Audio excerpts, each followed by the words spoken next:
Ma per molti aspetti, diciamo, l'esperienza vissuta dalla tifoseria rossa-azzurra nel periodo, ecco, che noi abbracciamo con il nostro racconto è irripetibile. Perché? Perché innanzitutto il collante che diede, ecco, la possibilità di non soltanto di tenere insieme un ambiente che certamente aveva risentito della radiazione come di un colpo quasi mortale, è stato proprio il senso, ecco, di rivalsa, di non darla vinta a quella che era un'ingiustizia così palese. E questo senso di rivalsa davvero, diciamo, legò molto la tifoseria alla squadra.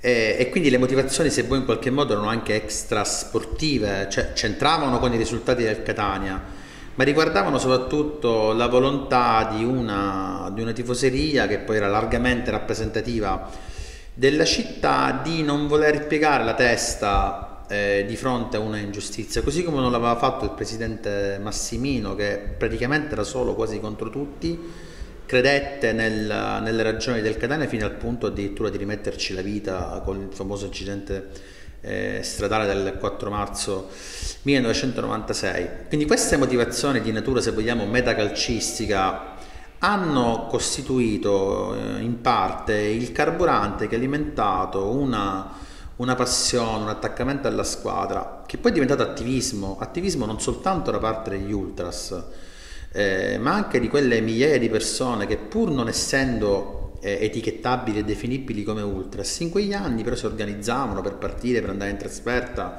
per creare il proprio gruppo, il proprio striscione, il proprio stendardo, portandolo in giro davvero dovunque in Italia, per i cosiddetti campi polverosi. Ecco, di questo, diciamo, movimento i decisi e poi a sostegno di una fede sono stati i catalizzatori, cioè coloro che hanno dato l'organizzazione, che hanno dato il metodo, che hanno dato la mentalità, riuscendo a trasformare in una memorabile esperienza collettiva una passione che c'era fortissima di suo. Gli anni della Serie A sono stati, diciamo, citando un fortunato libro, gli anni del consenso.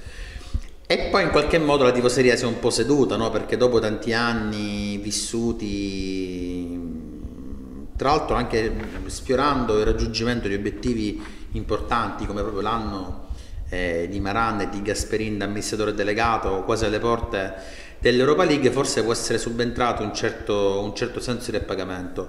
Di sicuro c'è che la Serie B, nonostante il Catania non sia propriamente partito nel migliore dei modi, però ha riacceso l'entusiasmo, quantomeno della vecchia guardia. I dati della campagna abbonamenti senz'altro lo dimostrano. Per quale motivo? Perché si corre per un obiettivo, perché c'è la necessità di riportare il Catania lì dove deve stare. La tifoseria catanese, diciamo, è sempre pronta a rispondere in massa, soprattutto nei momenti difficili. Ecco, questa forse è quella che la distingue dagli altri. La tifoseria catanese riesce a esprimere il meglio di sé quando l'obiettivo è estremamente complicato da raggiungere.